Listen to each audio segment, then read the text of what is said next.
Good morning. My dog thinks that he should be able to guard his food bowl, mostly from the cat. I'm going to see if I can trigger the behavior here so you can see what it looks like. Hi. What it looks like is when you approach a dog and they go perfectly still.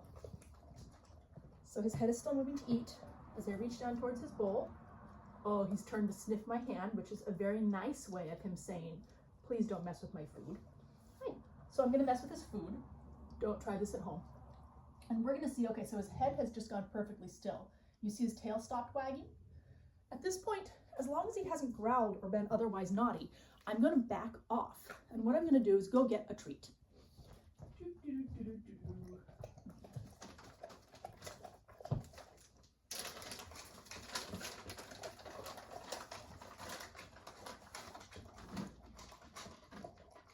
Now, I'm going to come back and I'm going to see if I can get his attention with my treat. Oh, which wasn't hard. He looked up for it. I'm going to see if he'll sit for me. Sit. I'm going to give him a treat. I know you can't see it in the video, but I am. And I'm going to toss the second treat into his bowl so that he starts associating me coming towards his bowl as a positive thing. Now, Scouty here came to me with some food aggression issues.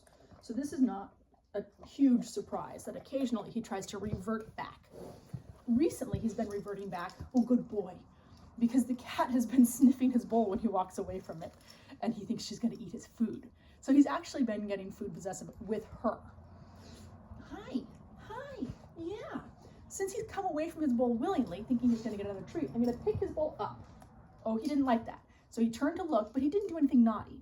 I'm going to drop the treat in the food bowl, and I'm going to put his food bowl back down. So now he associates, oh, when mom comes towards me and I sit, I get a treat. That's a cool thing when mom comes towards me. And when mom comes towards me, she's going to drop a treat in the bowl. That's another cool thing.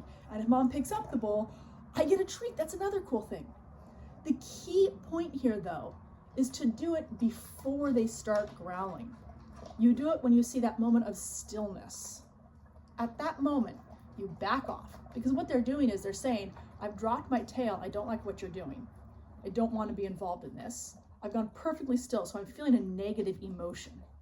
This is not an aggressive thing. This is a, I really don't want to fight, but I'm letting you know I really hate what you're doing right now. They're communicating. So in that moment, you step back. They have yet to make a mistake. They've just communicated. I'm going to step back, I'm going to get my treat, give one to him, drop one in the bowl. If I can't get him to bring his head away from the treat, I'm going to wait until he's pretty much done, standing there the whole time as close as he will let me. So stillness, but just on the edge of it. And then when he finally finishes, I'm going to ask him to sit and I'm going to hand him the treat. The next time I feed him, I'm not going to put the bowl on the ground. I'm going to hold it here. He's going to eat it out of my hands, and it will never occur to him that he needed to get possessive about it in the first place.